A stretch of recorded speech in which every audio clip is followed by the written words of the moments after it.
What up? This is Robert Horry. Or three-pointer. Buries it! You might know me as Big Shot Bob. To Horry for three. Oh, unbelievable. This guy is off the charts. What's going on, Big Shot Bob? Robert Horry from downtown. Well, we're going to call it episode 256 of the 56? Big Shot Bob. Yeah, 256 of the Big Shot Bob podcast. That's B-Dog Brandon Harper. I'm Rob Generous. That, of course, with the wall of jerseys behind him this week. Seven-time NBA champion Robert Horry. This is actually going to play well into this week's game.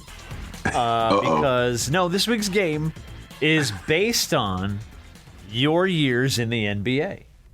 So we're going to talk about we had a few upsets, not like season-ending upsets so far in the playoffs, but we've had a couple nice little 8-1 type wins. Orlando beating Detroit straight out of the gate. We're going to talk about all this stuff, but it got me thinking about what were some of the huge upsets the years that Rob played in the playoffs. So we're going to play 7 rings, 7 upsets is the name of this week's game. And we'll see if you guys can remember, especially you, Rob, about the years you played in the league with the jerseys. I should have the advantage in this, right? You'd think. You know what? You said it before I did. I was going to say it was hard. Were you even born? Oh, yeah, he was. Let the record show I was born in 1990, 2 years before you were actually drafted. All right, so if Harp can remember shit from when he was 4 or 5 years old, then we're in good shape here. He's a historian, though, so That's historians right. are good. Well, and if you love, for me, the heyday of my NBA love was the 90s. So it started late 80s, early 90s. So the whole your run and all the way through, that was my NBA heyday. So that's the stuff that I love the most. But I do love the NBA playoffs, and man, we're in the thick of them. How are you, by the way? What's going on? What's good? I'm good, man. I actually been enjoying the games, even though I'm kind of confused. You go to Peacock, and I'm sitting there why ain't the game come on yet? Then I realize it's not on Peacock, it's over here. I'm it's crazy. Yeah. So it really think it has been tricky to find some of these games. Yeah, I think the NBA kind of messed up when they put everything on Peacock. I think, at least for the first round, home team should have had the advantage of, to air their games. Yeah, I know a couple of teams have lost a lot of money doing that, but I like it, though. This is just fun. It's just fun. NBA, look, just like any entity, they care about the money. So if it means divvying up, if Peacock wants to pay this amount of money for the first round, guess what the NBA going to do? Take the money. If Amazon wants to pay this much for the next round, guess what they're going to do? They're going to take that money because they look at the bigger, the grandiose scale of things. They don't care nothing about local calling and local broadcast, unfortunately, because a lot of these teams do have great local coverages. We have one here in Atlanta Bob Rathburn, who does TV, Steve Holman, who does radio, Dominic, all those guys who are well known throughout the league and are legendary in their own right. We heard Mike Breen does stuff at ESPN, but also calls the game in New York. Has talked about, hey, a lot of these fan bases want to hear their local call, and I think you're taking this away from us. Obviously you're going to get your money and things of that nature, but they think you're robbing your fan bases of hearing the local call for these playoff games. Yeah. I think they could have found a way to do both, though. You know what I mean? They should have. Yeah. How is there not an alternative broadcast you can watch? You know what I mean? You got all these streaming services. You put the guys on, let them do their version of the call. You can still stream it on Peacock, but you can listen to the local call if you want. You know what I mean? And I think also I don't know how it works because I'm not in that side of it. You think about it, like me, I get paid per game, and I wonder if those guys, those local guys, now they don't have these games. Are they losing money? That's what I don't get either. So that's something. I would imagine so. Yeah. I'd imagine it's probably the same thing. They get paid by the game or by the series at least. So yeah, they're probably. And it's not just the on-air guys. It's the staff. It's the stage managers. It's the lighting crew. It's the technical crew. Those are the people who are really losing out on money and opportunity because they're not able to air these games. Yeah. Yeah, it's a weird situation, and we've had a lot of.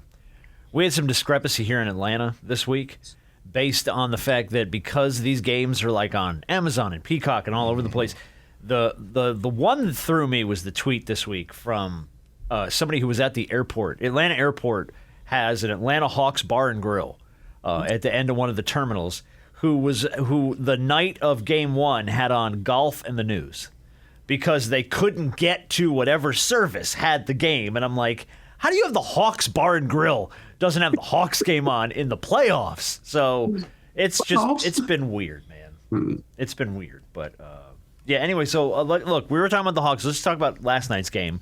I do want to go through, we had a bunch of Game 2s last night. But Hawks-Knicks, I think, for me, damn, like I told Harp, I watched a little bit of the first half, and then it looked like New York was kind of starting to pull away. I think they were up 12 at one point. And I was like, man. So I threw the Braves game on and kind of was keeping an eye on the score, and then all of a sudden the Hawks start clawing back into it. I was like, all right. And I ended up watching like the last 10 minutes of the game, which was like a manic cardiac episode. The last 10 minutes of that game. Knicks were up 8. Hawks go on the 8-0 run. McCollum hits the late little floater. Then Jalen comes down, or Brunson comes down and ties it. It was just like bang, bang, bang, back and forth. And then the Hawks end up holding on and winning. I still like the Hawks in the series, though. I still like the Hawks in 7. I'm comfortable with that pick. But what did you think of the end of that game last night? Did you watch it? It's always, for me, it's always weird when you watch a game and the guy's hitting big shots and you go to the line and miss 2 free throws. I'm like, yeah, dude, like same thing. Harper and I were talking about that before. We're like, come on. Hey. I'm like, shoot a damn jump shot. Yeah. Because your jump shot was nice. No, but you set it up. Like if Bridges hit that shot, oh my God. If Bridges hit the shot at the end of the game, that would have been the story you never heard the end of, is McCollum can't hit 2 free throws. Yeah. He'd be like Nick Anderson. Yeah. It's true. Nick missed 4 in a row. Yeah, that's true. Yeah, you did. Yeah, but I think when you watch games and you find something within games, and I think down the stretch, the Hawks were like, man, we gonna scrap our offense, and whoever Jalen Brunson's on, we going at him, because it reminded me of what Jason Kidd did to the Lakers that time, where who's on AR on me, or I'm gonna go at him. Yeah. And then when you kicking it out, guys are still knocking out shots. I think the Hawks had a lot of guys rolling. And I think one of the things that people don't understand about the Hawks, they all can play defense. 1 through 5 can play defense. They're basketball players. They're not just offensive players. And when they was going at Brunson, I was like, okay. Then they come back down, and then even when Kuminga got the ball and took it coast to coast, I'm like, okay. I think they found a formula. And when you find a formula, I don't care how good you are as a team, that's a confidence builder for the other team. And you in trouble, because confidence in the NBA can beat the Giants. Yeah. They did what they needed to do last night to get the win. I said they don't need to come back to Atlanta down 0-2. Oh, no. Not saying that hope for them would have all been lost, but that's a tough hole to dig yourself out of, seeing that obviously, yes, you'll be coming back home, but it's not like that the Knicks couldn't steal a game here, because a lot of their fans are going to be in State Farm Arena on Thursday, and it could kind of feel like a de facto home game, like MSG of the South for some of those guys in Knicks jerseys. So you didn't need to come back home down 0-2. The way that they fought, I'll get to CJ McCollum, but the way that a lot of these guys just didn't give up, because let's believe it or not, through most of this game, they got out physical just like they did in Game 1.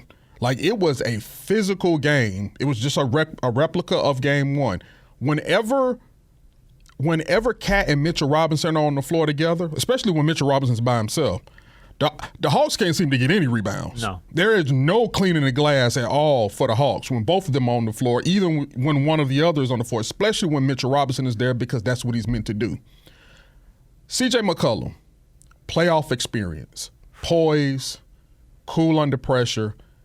He played like, and he has been there before. People talked about, we talked about Jaylen, we talked about Nikhil, we talked about these guys. But the one guy that has looked like he's controlled the atmosphere and kind of galvanized his team is CJ McCollum. He's been able to knock down the shots. He scored 58 points over these 2 games. Yeah, 32 last night, I think. 32 and 6 last night. Nikhil didn't shoot the ball well last night at all. He's been struggling a bit. And I think coming back home, that's the remedy to fix that.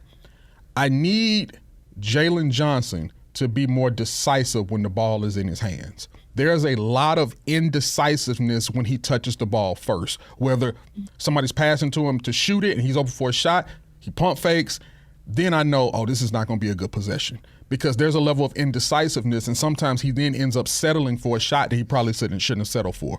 He's better when he's going downhill and when they're in transition. That sets him up for everything else. Now, if a shot comes in the flow of the offense, great. But he is at his best when he is attacking the back. At the end, when the kill got the steal and they had the 2-on-1 and he had to slam to put them up like 107, 103, when they're running and they're getting out and running with those fresh legs, those young legs, they're at their best, and that's when he's at his best. I need him to be more aggressive coming back to Atlanta. No second guessing. I know you want to get your teammates involved, but I need you to get yourself going, because if you get yourself going, it's real trouble for the Knicks, and that's something they don't want. Rob, what do you say to a young superstar like that trying to kind of get his footing in the postseason, man?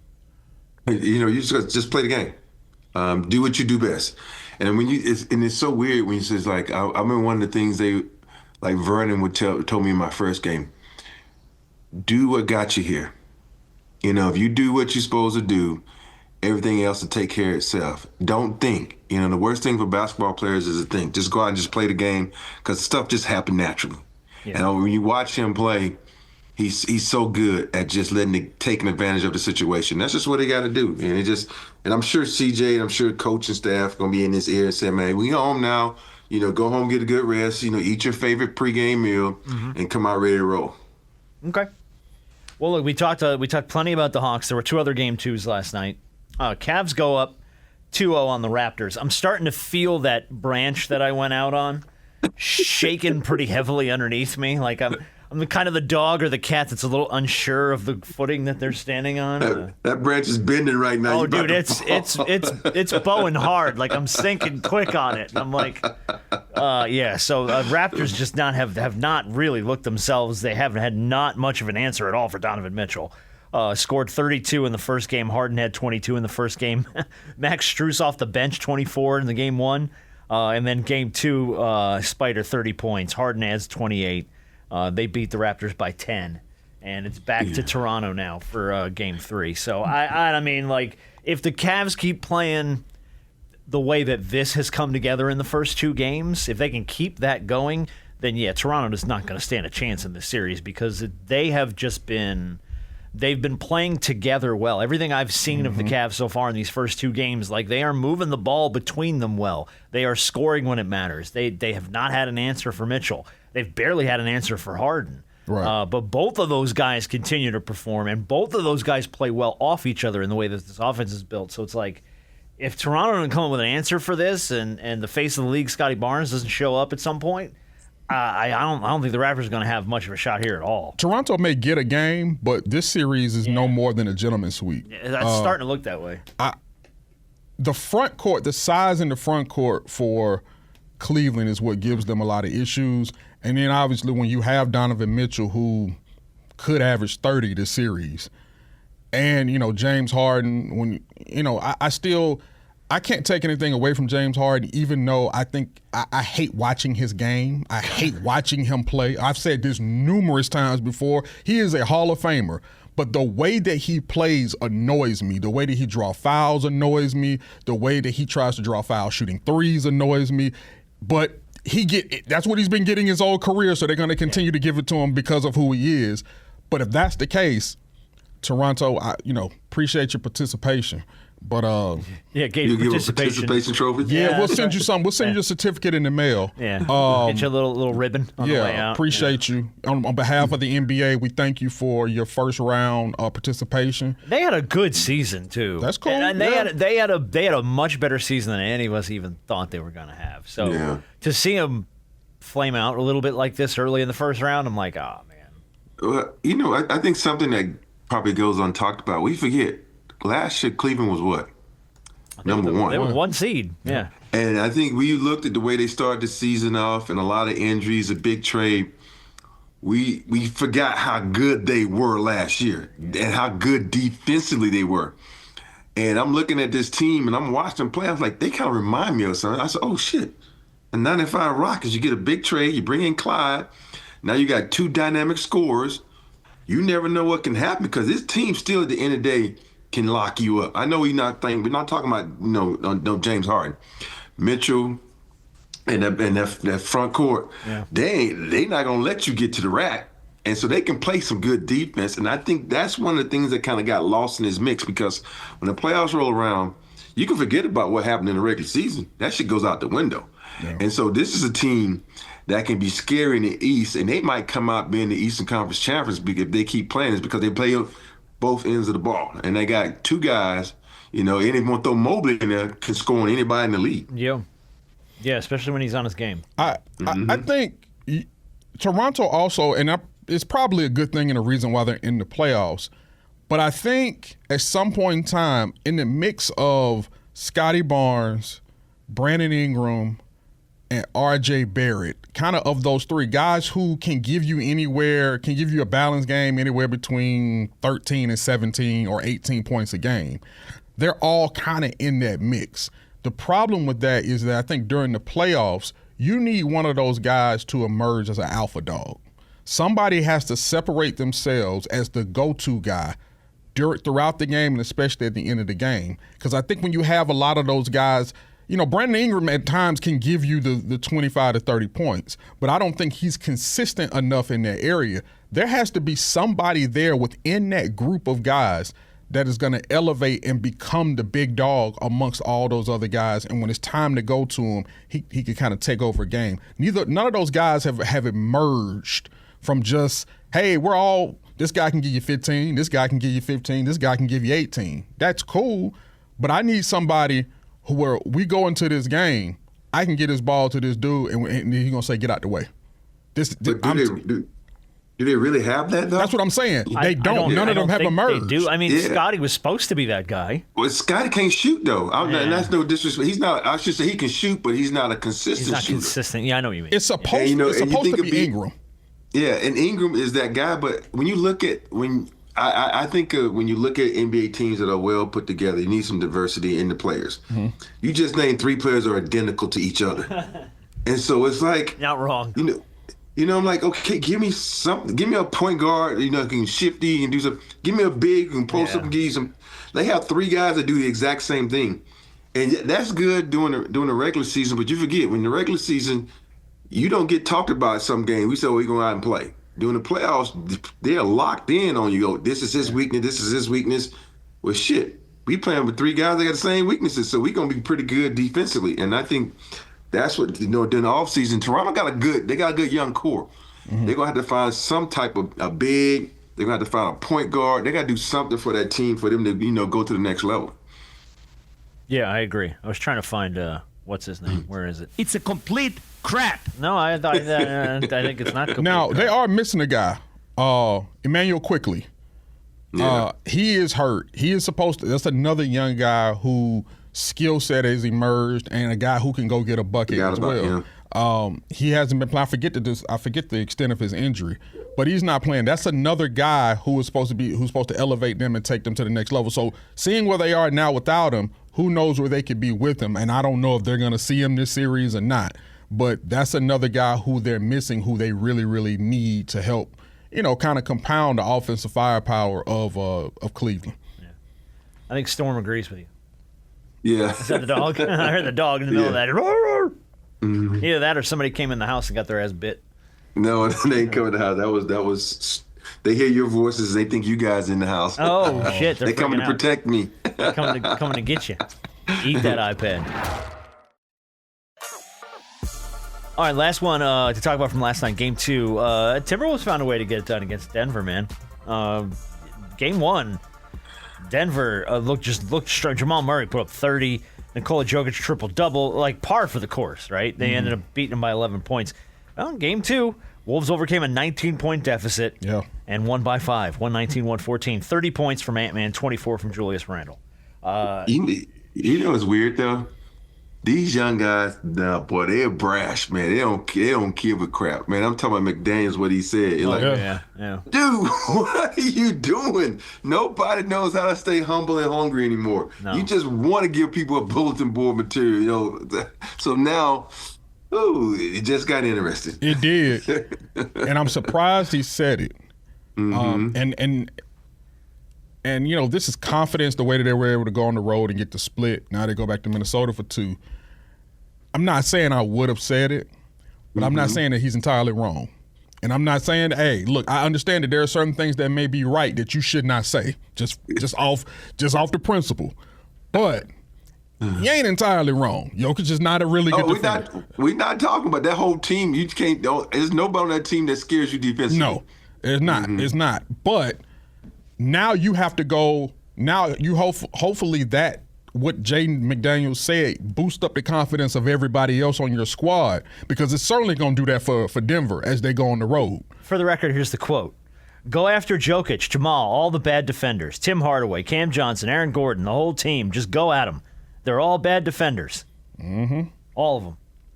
Okay. And look, Jay McDaniels himself is a heck of a defender. Your ass was down 19, by the way, and had to claw back into that game. But yeah, they're all bad defenders. Look, they won it and Denver lost it. You did. No, look, a win's a win, dude. I'm never going to take especially on the road. A postseason on the road win. Yeah. I will never take it away from you. You come back from 19 down and get it. Nothing but respect. But I'm with both of you 100%. The hell are you doing? Yeah. But like, you know what? Just be like, hey, man, we had to fight to get back into this one. We made the plays when it counts. Those guys have proved how good they are. We're just going to keep scrapping. Like you said, Rob, you got to find some humility there, right? Yeah. Damn. The two guys there in Jaden and Ant-Man aren't like that. They're not like that. Well, right, but now you're 100% right. Guess what's going up on Bulletin I don't Board? even think Ant-Man would have said that. No, maybe not. I can see Anthony saying that. I don't know. I can see Ant saying maybe not at that exact thing, but I can see Ant-Man saying I can something. see him saying something like that, yeah. I can see him saying, and he's revving up. He's starting to rev up a bit. He's starting to get there. Obviously, he didn't play for a whole month because of his knee, but he's starting to gear up a bit. And now you're doing that at the right time as you go back home for 2. Yeah. This series could get real interesting. Yeah. I still like Denver in the series, but you're right. This could turn into a slugfest quickly. Yeah. All right, we do have some game 2s tonight. Are you working tonight? Yes, I am. Yeah, Rob is working the game tonight. I love it. He's going to have lots of praise, I'm sure, for Luke Kennard. Came up big. Game 1, 27 points, 4 boards, on 9 of 13 from the floor, 5 of 5 from 3. Right. 38 minutes. I mean, like, when you needed somebody, and who was it, Harper? Was it you who said Luke Kennard is going to have to show up for this one? Or was it Rob? I don't remember. One of the two of y'all said Luke Kennard's going to have to show up. I remember I said DeAndre Ayton had to be the second option. Maybe it was you, Rob, who said Luke Kennard. I said both of them had to show up. But, like, there you go. You got exactly what you called for, and it was like JJ heard the pod and was like, okay, let's make sure Luke's ready to go, because he's going to get 38 minutes on the floor, and he's going to show up. And he did. LeBron did LeBron things. Right. I mean, he didn't go out of his mind. I mean, 19 points, but 13 assists in that game. Pulled down 8 boards. And obviously, Houston did it without Kevin Durant in game 1. So, and he's questionable for game 2. Questionable for game 2. Have you heard anything about tonight, Rob? Do you know if Durant is on or no? I haven't heard anything, and I think people don't say he just had a hurt knee. He was warming up. The thing about your knee, and you able to do what you want to do when you can tell your body, I'm going to go right, I'm going to go left, I'm going to go back, go forward. But when someone trying to put you on those skates and getting you to move a certain way, you have to pivot, and that or knee stop. is not working right. Oh, no. Yeah. It reminds me of the time it was 2 games before the end of the season. I took a charge and hit knees. I played like the next 2 minutes, the next time I just fell to the floor. And I looked down, my knee was huge.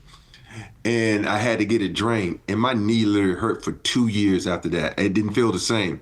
And I hope this is not what KD has. But when I'm watching him move and he keep trying to shake that knee loose and, try to get it right, it's not working right. It's like, oh, I feel your pain. And I know I heard some people, talking about, man, if that was me, my knee was hurt, and it's the playoffs, I'm going to play. And I'm like, nah, dog, you don't understand. It's not like a finger or a wrist, your knee.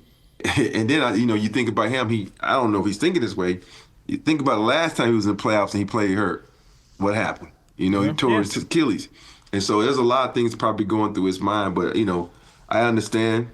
Hey, if you can't go, you can't go. And I've been there and I've done that. So, but I want him to play because I want you love all the players. I want Austin, I want Luka, because in the playoffs, this is where you see the good teams and who's really going to come out on top. And you want that. You want Luka and Durant on the floor in a postseason matchup. Right. You want it. But, all right, so let me ask you this, and you're working tonight. I'm sure you've done a little bit of prep. What did LA do right in Game 1, and what needs to continue for them to keep having success against the Rockets? The one thing they did right was they moved the basketball.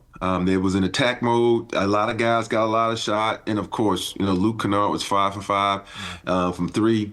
And you watch how he played the point, and that's what I said. He had that, a couple of games where he got in that comfortable mode with playing the point, because playing the point is hard, especially when you're used to a guy coming off and shooting threes. Like, I'm not a setup guy. I'm usually getting set up, and that was key for him because he played with so much confidence. I remember watching a couple of games in the regular season. He was getting to the paint, and every time he shot, it was short. It was short. It was short, and he figured that out.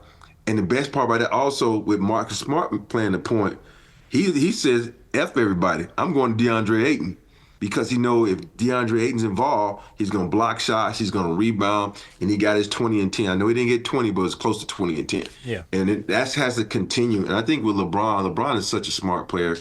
And he just, whatever comes to me, whatever advantage I have, I'm going to take it. If you cooking, keep cooking. And that's what the Lakers did. And on the other side of the ball with the Rockets, they were kind of like, you go one-on-one, you go one-on-one, you go one-on-one, and you can't win playing one-on-one basketball in the playoffs unless you got great one-on-one players. Yeah. Luke Kennard, I think for so many people in the league, they only know Luke Kennard as a shooter. Mm-hmm. But Luke Kennard can play make. Luke Kennard can put the ball on the floor and actually literally just score the basketball, especially when his name is called on. Obviously, we had him here in Atlanta. His role was limited because you had so many other mouths to feed and so many other guys who needed to touch the ball. But with the Lakers, he's been able to find himself a niche because they need outside shooting. Obviously, you want to surround LeBron with shooters. And when you don't have Luka and you don't have AR, that causes everybody else's game to need to rise to the occasion, and somebody got to answer the call. And Luke Kennard answered it in Game 1. And guess what? He's going to answer the call again in Game 2. Because if the Lakers want to defend home court and go up on a team, whether KD plays or not, doesn't matter. Yeah. The Lakers have to defend home court and go on the road 2-0. I don't think they need to leave out of LA tied at 1. Especially if the Rockets find a way to do it if KD is not playing. Because I didn't think that changes and shifts the narrative about, well, dang, can the Lakers beat the Rockets without KD? Can the Rockets go ahead and handle can KD sit out this series and then move on to the next? That's going to be the talk if the Rockets are able to get a Game 2 win in LA. So LA needs to do everything they possibly can, take what they learned from Game 1, apply it to Game 2, and get better in some of those areas in Game 2 as well. But they need to come out of this game up 2-0. You okay, Rob? Yeah, You look confused. Yeah. No, I'm sitting like, B-Har already got his notes to ask. Like, if Cade, he already got everything lined up. Like, if this scenario happens, this scenario happens. That's the reporter in you, dog. I'm sitting like, okay, yeah, okay. That's the team cover. That's the team beat guy in him. Yeah, he knows, man. He knows those beats. All right, well, we'll see what happens tonight. Look, Rob's going to be there, so make sure if you're in the LA area, watch Rob on Spectrum tonight. We'll see how this thing shakes out. We have pregame and postgame. You and James? We don't have the coverage. That's one of the things we talk about. That's right. Okay. They don't have the local coverage, so you're going to have to watch our show. Yeah. You and James, right? Yes. Mm-hmm. All right, good. Love it. And then the whole crew over there at Spectrum, who we love everybody over there. Let's go. Celtics, man, they cooked the Sixers in Game 1. That Game 2 is tonight. Tatum looked like Tatum old a little bit in that one, man. He was just... He didn't look like a guy coming off an injury in that game. He really didn't to me. Everything him and Brown, the two of them were just, Tatum 25 points, 11 rebounds, 7 assists. Brown 26 points, 4 rebounds, couple steals on 11 of 21 for shooting. Obviously you're gonna probably not have an Embiid for the rest of the postseason, I would imagine. So you're not gonna. But all the things that Philly needed to do that we talked about on this show, it didn't seem like any of them worked for them. Maxey didn't have it going. I mean, they couldn't put any of those miscellaneous pieces together, and they had not much of an answer for Jason Tatum or Jaylen Brown. Yeah, that's the one thing about the Celtics. You talk about a complete team, who can play offense and defense. They're a complete team. That damn Jalen Brown, he's just a man among boys when he wants to play like that. Oh, my goodness. But this series was over before it started because you think about all the stuff that's coming out of Philly, guys hurt, guys can't play, got this, that. But so, and it's all about a rhythm. And when Tatum came back, the Celtics got in such a great groove. They got even more confident with Tatum back. It's like, oh, he's a cherry on the top, man. They just been playing. They gonna be scary. Yeah. Especially if he continues to play the way he played in Game 1, because he was everywhere in that first game. And guys like, when guys like Derek White, Peyton Pritchard, when they're starting to hit the shots that they hit, and you know that one of them or two of them are going to be on fire in one of these games this series, to where, Derek White ended up with 25. Peyton Pritchard is 4 or 5 from 3. Those other guys that complement what JT and JB do are so vital and so important, because these are the guys that help get you over the top. Brown and Tatum, they're your leaders. They're going to get you to a point. They're going to do what they do. And everybody and their mama, everybody on Earth and the moon know this. So it's about those other guys and the type of games that they're having, because when they're on, even in the slides, especially one of them when they on hot, like hot, I'm talking about like fried chicken hot, it's a wrap. It's a wrap. The Celtics defensively are one of the best in the league. When it comes to grabbing boards, when it comes to being aggressive defensively on the perimeter, they're one of the best. And Jason Tatum, it looks like he lost a step. No, really didn't. What did he tell the surgeon? I'm not coming back to be a role player. And damn it, boy, let me tell you something. He didn't look like one. Hey, he kind of has also told JB, hey, I appreciate you, dog, but step back just a little bit. Let me get in my bag. And I think JB wants him to do that, because the way that he came back, not only just scoring, rebounding, and even assists, like that time was the basketball, almost averaging a triple-double at times. So, well, but I think that too harkens back to when the two of them were at their best. Yeah. Now, props to JB for the season he's had. Absolutely. Because he kept that team on his shoulders as much as he could, and he wasn't the lone man to do it, but he carried the weight as much, I think, as anybody there. And then I think now he's getting back into this rhythm with Jason where he's like, oh, this feels natural. I know how this works. I can push you some shots. You can push me some stuff. And when the defense closes down on you, I'm available. They close on me. You're available. And then we've got these other guys, White, Pritchard, all these other guys doing their part around us. So, the Celtics are they're just going to get better and better, which is kind of crazy to think that they're improving. I know, right? Season. Yeah. So do you think that's like right now, if you go out throughout the playoffs, what series do you think? Oh, no. Spectrum. They got him on the iPad this week. Yeah. Oh, no. They said, oh, you thought you was going to get away. Oh, yeah. No, it ain't happening. Y'all, I can hear you guys. Y'all can No, we couldn't. You froze up on us. We couldn't hear you. All right. So what was your question? Sorry, go ahead. I was saying, outside of, OKC and the Suns, what other series do y'all think is just going to be a sweep? Be a sweep? Well, I think the closest one would probably have to be Cleveland-Toronto. Okay. I'm holding on. I'm holding on to that shaky branch. I'm holding on to that shaky branch, baby. I think they're going to get a game. I think they get a game, too. Off the top of my head, because we haven't talked about it yet, what leads us nicely into the next topic. Spurs-Portland. Portland, nice story, fun season. To me, San Antonio just... Oh, sure, far and away the better team. I don't know about a sweep. Far and away the better team. And if you look at the way that they took care of business in Game 1, it's like, we got Game 2 tonight. Now, who the hell knows what happens? But, dude, I don't know, man. I feel like San Antonio is one of those teams that needs a fist fight, and I don't know if Portland's up to the challenge to give it to them. They got good players on that team. Portland was a surprise team this year, but I don't know, man. And you're right, OKC, for me, is the clear runaway. Yeah. Now, it's interesting because... It's tough because sweeps are tough. Like, it's hard for me to believe. Now, I'm not saying that OKC couldn't sweep Phoenix, because they absolutely could. But part of me believes some of these teams, there's a level of pride for them to get at least one, especially on their home floor. It could be game 3, could be game 4, one of those, because obviously calls and things start to swing the home team's way. It's just real tough to think that there could be some form of a sweep. But if there was one, I could see it being Toronto, Cleveland, just because from a front court, killing me. A front court perspective, I just, I don't know. Killing me. I just don't know. I don't know. Who do you think, Rob? I you know what? I'm gonna go down to the bottom with the Sixers. I think the Sixers are gonna get swept.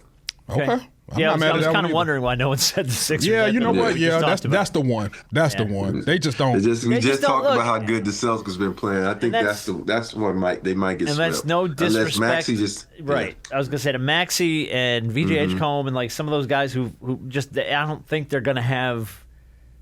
They're not deep enough to game plan for everything Boston can throw at you.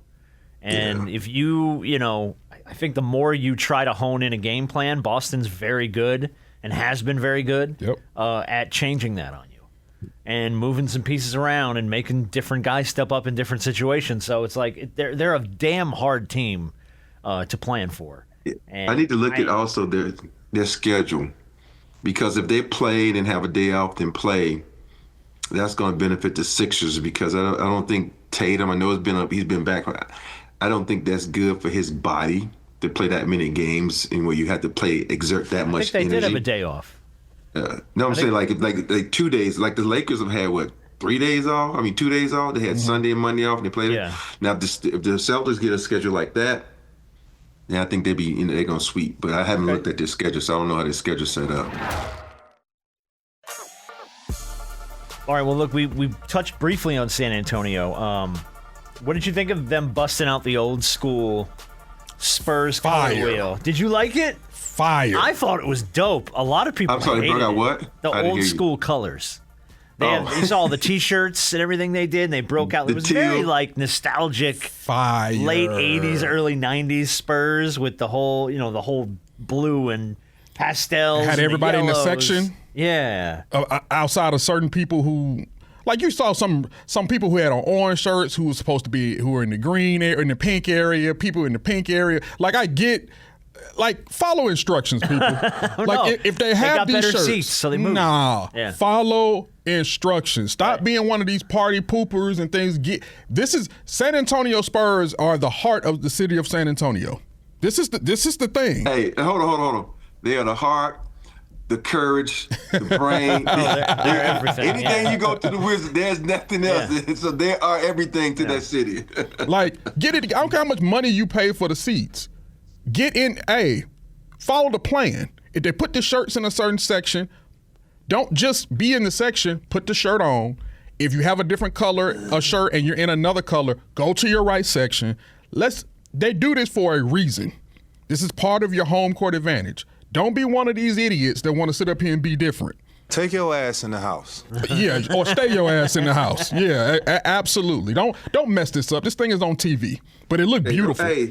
Don't make me try to wear some. I just spent 2 hours getting my fit together to come to the game to look good. Don't make me put on some little cheap ass shirt. Well, you better look good with the shirt that's on the back of your chair. Didn't they have a camera going? For people, it was like a wear the shirt camera. Please put on your shirt. For people, no, they did it. They put them on the Jumbotron for people that weren't wearing the shirt. And then they would zoom in on them, and the crowd would just boo and scream until they were like, all right, fine, shit. They would grab the shirt off the back of the chair, and they'd put it on over their fit. You know what I mean? What happens if the shirt don't fit? You must have quit. No, I don't know. Oh, wow. I'm going to tell you this right now. Hey, there's a shirt somewhere that says shame works.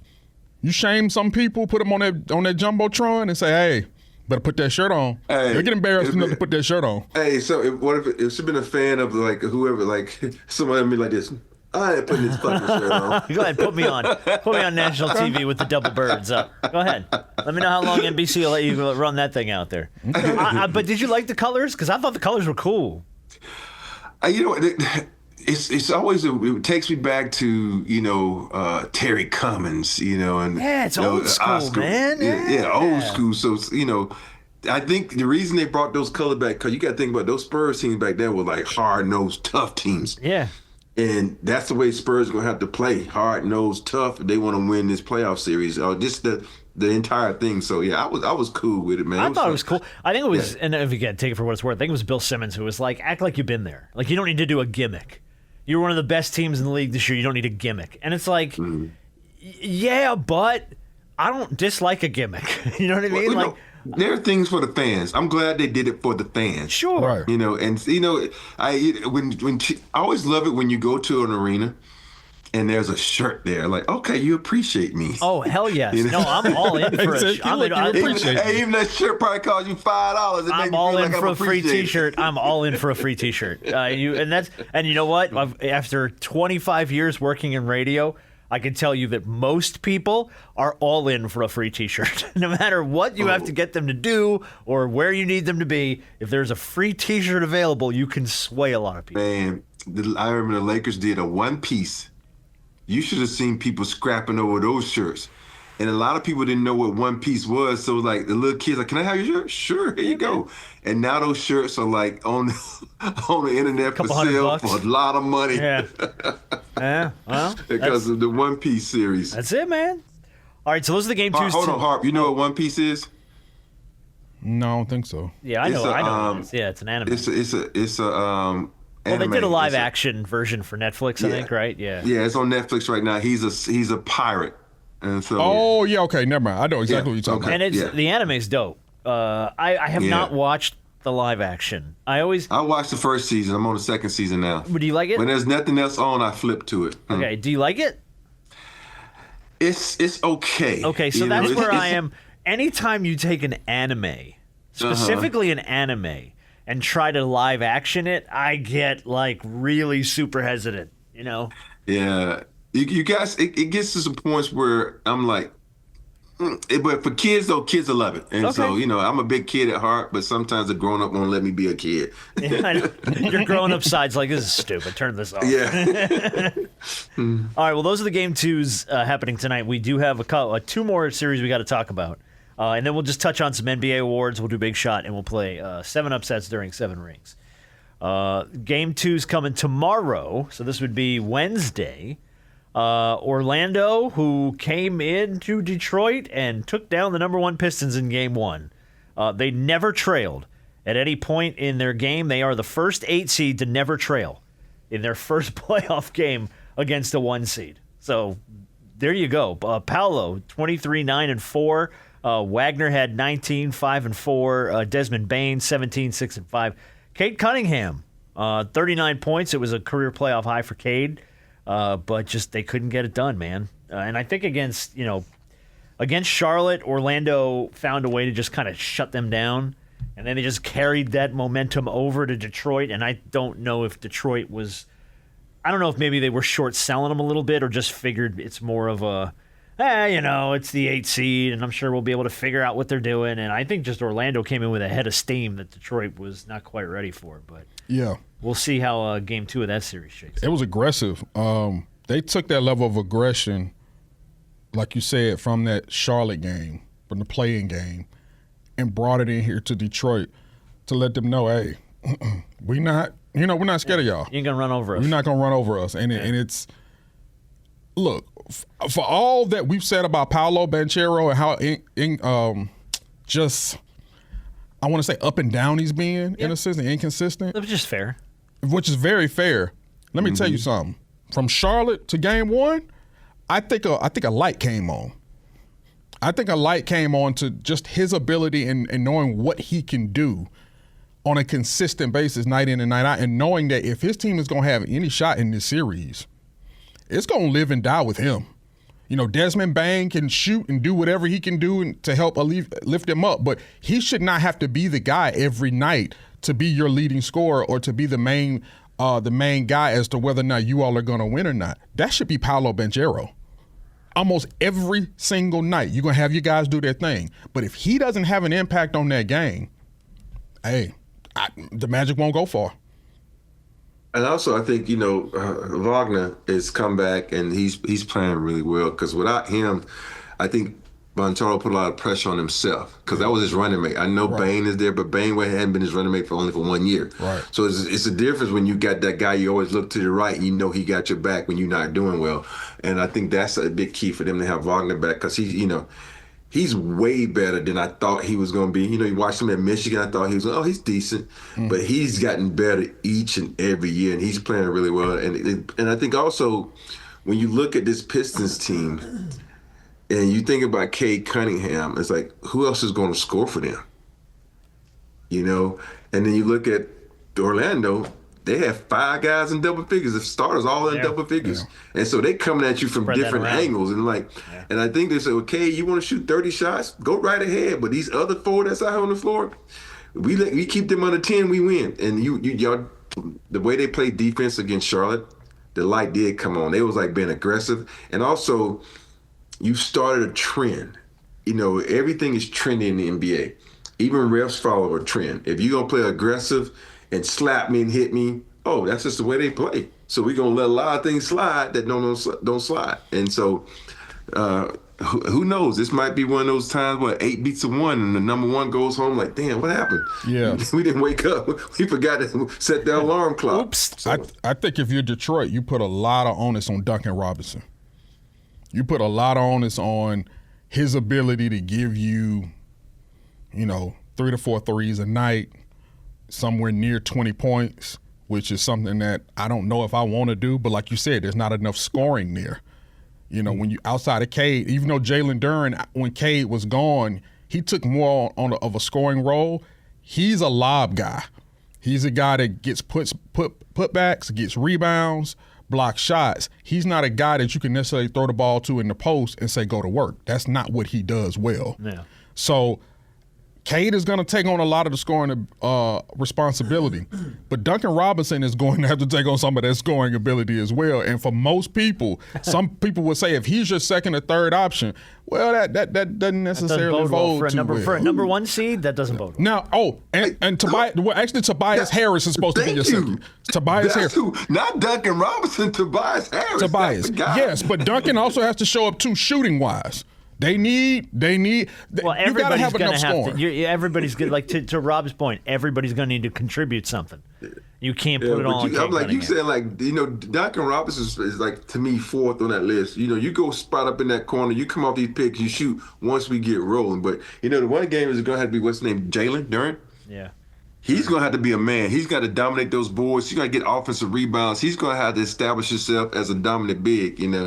And that's the thing. Like, he's going to have to be like in DeAndre Ayton. He's going to have to get a 20 and 10 game in this series because they're too athletic, man. The Orlando Magic. Well, and here's the thing: Detroit's too good to flame out like this. So look, I'll give it to Game 1.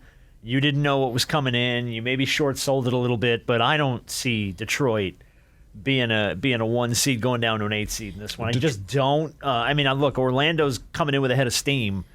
If they can find a way to keep doing what they're doing, then maybe it's worth a 7-game conversation. But I just don't see Detroit folding up like that. They'll win big in Game 2. I would think so. You would hope so. They're home. It's gonna be a scrappy match. It might be. It might be. They have more than they that much anticipated. Time. Yeah. It's gonna be a scrappy match. Orlando has they got a lot of confidence, and confidence is huge. Yep. And then the last game on the last series on the docket we haven't really talked about, which I don't really think we need to. OKC trounced the Suns in Game 1. Everybody on their damn roster, it seemed like, was in double digits. They won by 35. It's just, no disrespect to Phoenix. OKC's too damn good. And they've been too damn good for the last 2 years. And Phoenix had a good year.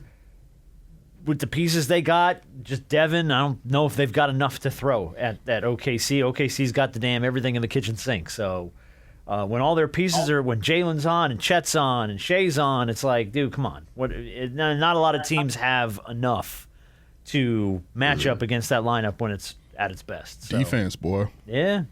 That defense is shut it down. They don't have enough. They'll compete. They'll fight. They fought at the beginning of Game 1. Like, they came out and played well. They did. But that wasn't going to last because as soon as OKC got their feet. They don't have enough. And there's very few teams in this playoff bracket that have enough. You know what I noticed about the Suns? They need a point guard, too. they don't have a point guard. You can't have Booker and Brooks bring it up all the time, and they were getting picked. I'm like, dude, shit, y'all better find something out because you guys can't get y'all can't get in your offense. Yeah. And I know OKC had all that energy and they were getting away with a lot of fouls and stuff, but that's what happened in your home building. The aggressor gets the leeway. So, this is true. That's one of the things that we always talk about how athletic these guys are. But at the end of the day, you need someone to set you up. Yep. If you ain't got someone to set you up, man, your offense is going to struggle. All right, listen. All of the awards finalists we are going to talk about during Shootaround on Friday. So come on back Friday if you want to hear about the MVPs and the Rookie of the Years, which we talked about a little bit already. But we got our finalists for Defensive Player of the Year, Sixth Man of the Year, all that stuff. So we're going to talk about all that stuff on Friday in the Shootaround, just because our whole breakdown of the first round has gone nice and long. I will mention before. Are we going to talk about Billy Donovan? He's going to coach in the league or go ahead. back You to can college? bring Billy Donovan up. Go ahead. No, I'm asking you guys. You think he's going to get it? Talking about Billy Donovan. Tell you what, man. Lost you again. Oh, man. I don't know what's going on in his house, but. I don't know what's going on in my house either. I don't know what's going on at your house, man. Dude, hey, I'm floating around the house. Oh, we lost him again. And we lost you again instantly. It's perfect. It's absolutely perfect. Freeze frame. Oh, you're back? Are you back now? Am I back? You're back now, yeah. You're back now. Because you guys, I can hear you guys. You guys are moving. So we talk about Billy Donovan and shoot around. Okay, we'll talk about Billy Donovan shoot around. I did want to mention briefly before we do Big Shot and we play the game. LaMelo Ball did catch a fine. We were talking about that last week. Wednesday night, the NBA announced that he's going to, for unnecessary and reckless contact, he's going to catch a $35,000 fine for the trip on Bam and an additional $25,000 for cursing during the post-game interview. It allowed him to play in the playoff game, in the play-in game, though, so they didn't bounce him for the game.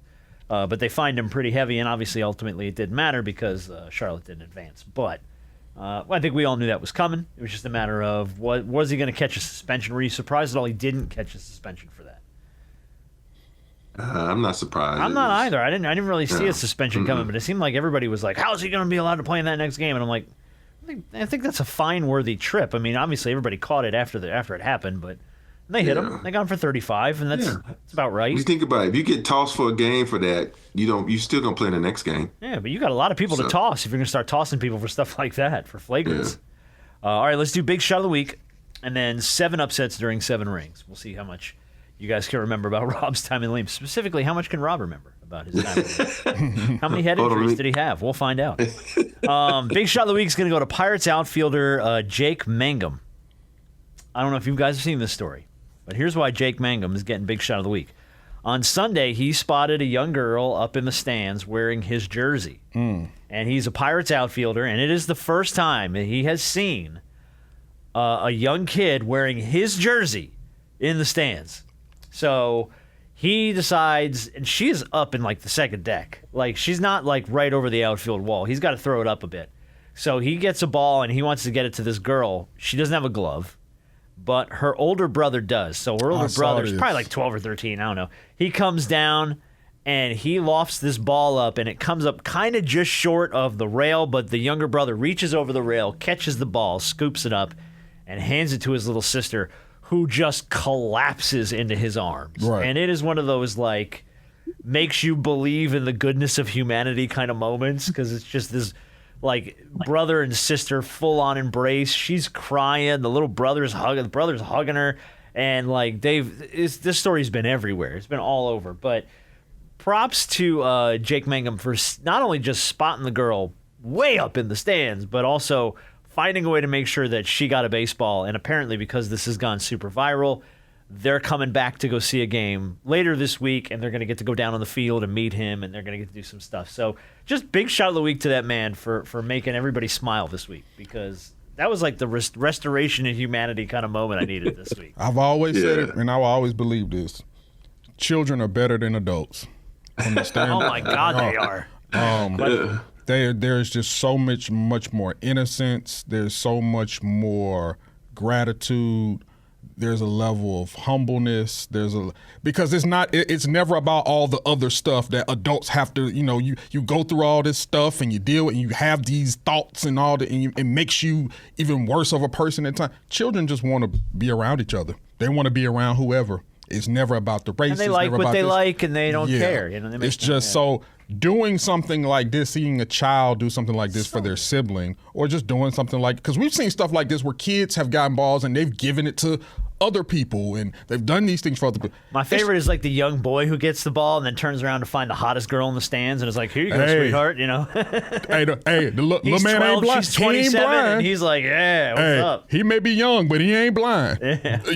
But even that, it's like kids are just way more innocent, way more loving than adults. Now you hope that they, stay that way as they become adults, but you just love seeing that. Children are better than adults. Just what it is. Yeah. So true. And Rob, too, for you, like you've done a lot of this stuff for young kids. Like we had that moment we played a couple years ago where you popped onto the NBA set and gifted that jersey to the kid who lost his house in the fire. Yeah. Like there's just something about doing something nice for a kid who loves and appreciates you as a player that, that's got to go. That runs deep, doesn't it? Yeah. At the end of the day, when you play this game and kids look up to you, you have to, say thank you.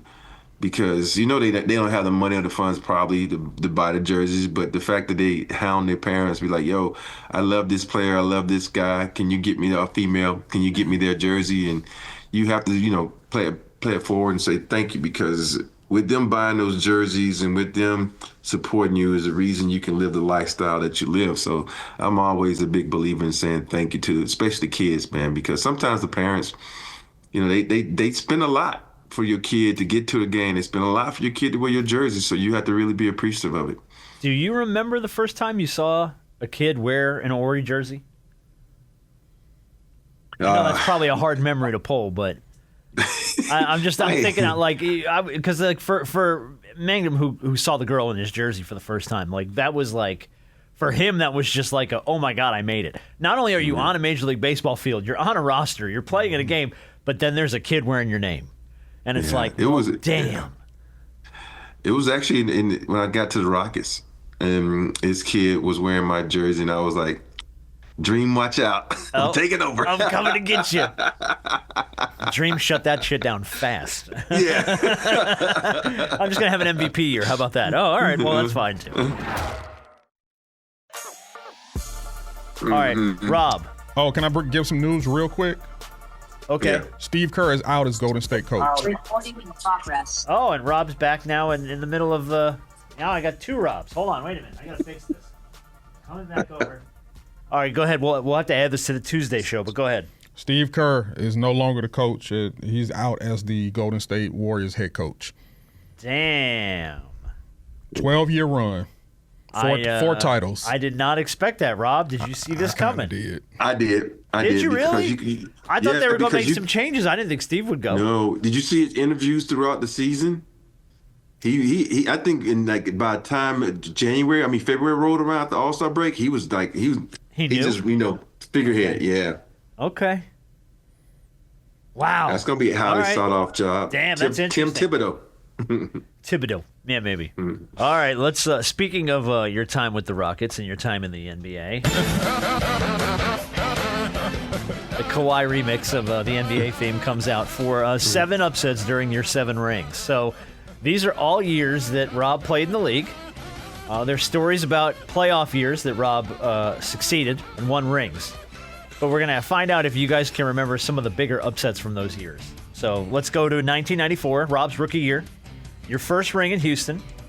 Meanwhile, out west. The second year. Oh, no, second year. Sorry, second year. Yeah. Something happened out west that never happened before. A 63 1 seed got dropped in 5 by the 8th seed in 94, the year the Rockets won. Rob, do you remember who won and who lost? Dikembe Mutombo grabbing the ball and just shaking it, and we was like, "Yeah, our nemesis is out." The Seattle Supersonics got beat by the Denver Nuggets. That's right. Sonics went down Ellis. to the Nuggets in '94, 8-1. How about that in 5? And that was back in the days of the 5-round playoff. Yeah. All right, Harper, 1995. Rob goes back-to-back in Houston, but there's a twist.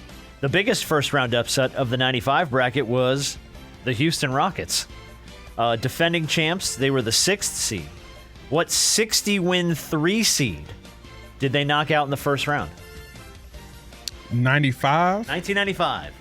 60 win. 60-win team. They were the 3 seed in the West. Rockets beat them to advance. I should know this one. It wasn't. 3 seed. It wasn't Phoenix, was it? It was not Phoenix. Rob, you want to let him off the hook? It doesn't happen on Sundays. That's the hint I can give you. It doesn't happen on Sundays? Yeah. That's kind of a play-in. I'll give you another hint. Scottie Pippen actually said that to said this to the guy. Oh, come on, B. You've thrown me for a loop though on this clue because I don't even know. I'm not missing. Scottie Pippen went to Karl Malone and said, "You won't make these free throws because the mail is not delivered on Sunday." Oh, okay, that's the reference there. So yeah, it was the Utah Jazz. Oh, it was the Jazz. Yeah, it was the Jazz. The 60-win Jazz go down in the first round to Robert Horry and the Houston Rockets. All right, 2000, first Lakers ring. Shaq wins MVP. Phil arrives. Big season. It was the first of the three-peats. Meanwhile, the defending Western champs got embarrassed in round 1. A defending champion playing without their franchise big man got bounced in 4 by a team with a future Hall of Fame point guard who was in the middle of an MVP caliber season himself. Do you remember who got embarrassed in 2000 in the first round? You asking me or This is for you, Rob. Wasn't it the Spurs? It was the Spurs. Do you remember who knocked them out? Wasn't it the Suns? It was the Phoenix Suns. Very good. Absolutely. Yeah, because right. I remember when I first got to the Spurs, I said, Tim, why does the Suns own you guys, man? Every time I look up, y'all getting beat by them. Yeah, sure enough. Knocked them out that year. Defending Western champs. Got popped out. All right, 2001. The 15-1 playoff run. Maybe the most dominant postseason ever. In the East, a 3 seed got swept in round 1. This is for Harper. An Eastern Conference 3 seed, fresh off a 50-win season, gets swept in 3 straights by a 6 seed with a young point guard with cornrows and a killer crossover. Who knocked out who? Swept out in the first round. Down goes a 3 seed to a 6 seed. So who the 6 seed that swept them? Who were the teams? Who was the 6 seed that swept, and who was the 3 seed that lost? The Sixers. Yeah. Whoa, wait a minute. You just said 2001. We're talking about the first round of the playoffs. first round of the playoffs. 3 seed, 6 seed. Because the Sixers were who you guys faced in the finals that year, wasn't it? Right, but Yeah. They were the only team to beat the Lakers. Yeah, that was the one loss. Was it game 1? I can't. Yeah. That was game 1, wasn't it? Yeah. I can't. I don't know. Rob, do you remember who it was? Eastern Conference. It was a 3-6. 50-win 3 seed. Gets swept out by a 6 seed. I don't remember, to be honest with you. Okay. It was the Charlotte Hornets knocking out the Miami Heat in the East. Heat had a 50-win season. Got swept in the first round by the Charlotte Hornets. Oh, that's Byron Davis' team? It was. Sure was. Yeah. Yep. All right. Byron Davis been known to upset people because he did that to the Spurs too. Yeah, sure did. All right. 2002. This one's kind of on the fence because this wasn't an upset, but it was almost an upset in the first round. This is for Rob. 2002. Final year of the three-peat. You hit the Ori 3 against Sacramento. It was that year. But it was an aging Hall of Famer in a headband who led his 8 seed to 5 games over the top seed in the East. They almost knocked out the number 1 seed that year. They came within a single win of the second ever 8-1 in an NBA postseason. You remember what teams? Who was the number 1 that year in the East that almost didn't make it out of the first round? What year was this? 2002 So it had to be the New Jersey Nets. was the Nets. That was the 8th seed that year, actually. Yeah. So he needs to. It's the Or one no, seed. I'm sorry. Yeah. No, Nets were number the one one seed. seed. Right, sorry. Nets were the Yeah. 1 seed, yeah. Who almost took him out?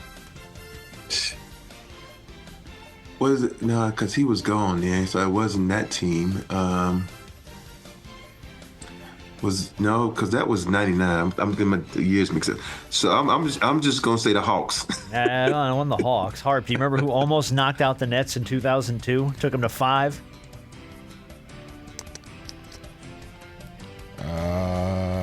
It wasn't the. I'm going to give you the clue of an aging Hall of Famer in a headband. aging Hall of Famer in a headband. Oh shit! Rob just dawned on Rob. Trying to think of aging Hall of Famers in the headband. There are plenty of headband guys. It's not Miami. Was it this guy? I think Yeah. you're right. Mm-hmm.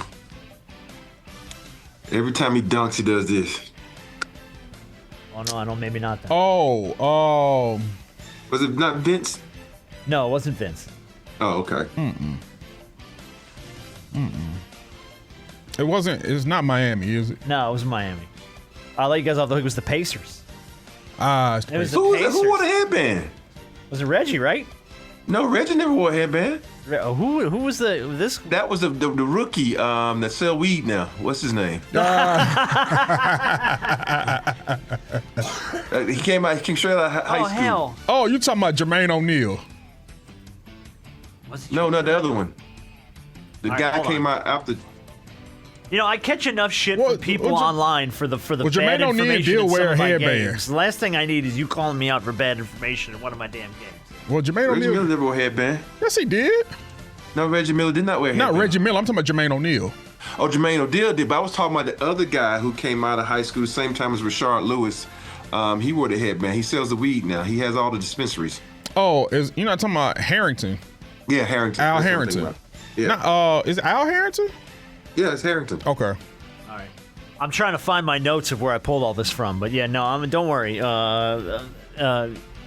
Timothy and E and all these guys on Twitter are gonna fucking destroy me for bad and misinformation in some of my games. They get me every damn week with a number that I missed somewhere or something that was wrong, and it cost you guys a point, and I get fact checked on it. So yeah, E, thank you, I appreciate that. He got me last week on Tim Duncan starts versus Tim Duncan appearances or something. I don't know. I got blown up for that one. So, all right, let's wind this nonsense down.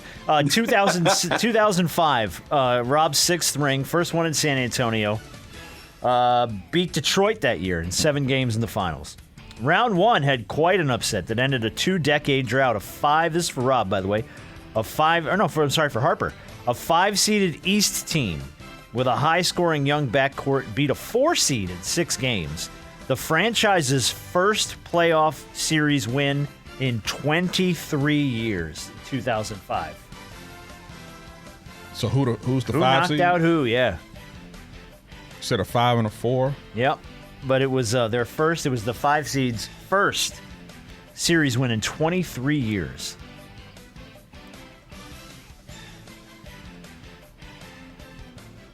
(2005). We're looking in the East, by the way. High-scoring young backcourt. Backcourt, East. I don't know if they've won a series since. I don't know why this game has killed me. It's tough, dude. It's like a history lesson. I don't know. All right, Rob, No. any guesses? No, cool. You killed me when you said I thought it was the Heat for a second. Nah. And you said that they hadn't won a playoff series in a while. So It was the Washington Wizards who knocked off the Bulls that year in 2005. This was the 05 Bulls, though. so that was Yeah. Bradley Beal and the Dougie guy, right? Yeah. I think that was right. 2005. Yeah. All right, let's go 2007, last one. Rob, 7th ring. You swept LeBron's Cavs in the finals. The story of the 2007 playoffs, though, wasn't your Spurs. It was the 8-1 that fans still talk about 20 years later. a 67-1 seed, led by the reigning league MVP, lost in 6 to an 8 seed, coached by a guy who used to coach them. I'm going to give you a clue. We believe. Is this in the we West? Believe. This was in the West. Oh, I think I know this one. Rob, 2007. 1 seed in the West goes down to the 8 seed. Oh, wait, I thought we were the number 1 team in the West in 2007. I don't think so. In 07? We'll find out. Because I know you. Because let me see. Cause we had home court advantage throughout the playoffs. I know. Are you talking about Golden State Warriors? Is the "We Believe" slogan? Yeah. Yep. Golden State beat, what was the Mavericks? That is absolutely right. Mm-hmm. Yeah. That was Baron Davis in there. Yeah, Baron I'm Davis always trying to upset. find the seeding, but I don't think you guys were the 1 seed that year. Oh, we weren't? No, I think you had home court because you were the 2 seed that year, and the damn 1 seed lost. Yeah. That's Mavericks crazy. lost to the Warriors that year. I think Yeah. you guys were the 2 seed. Yeah.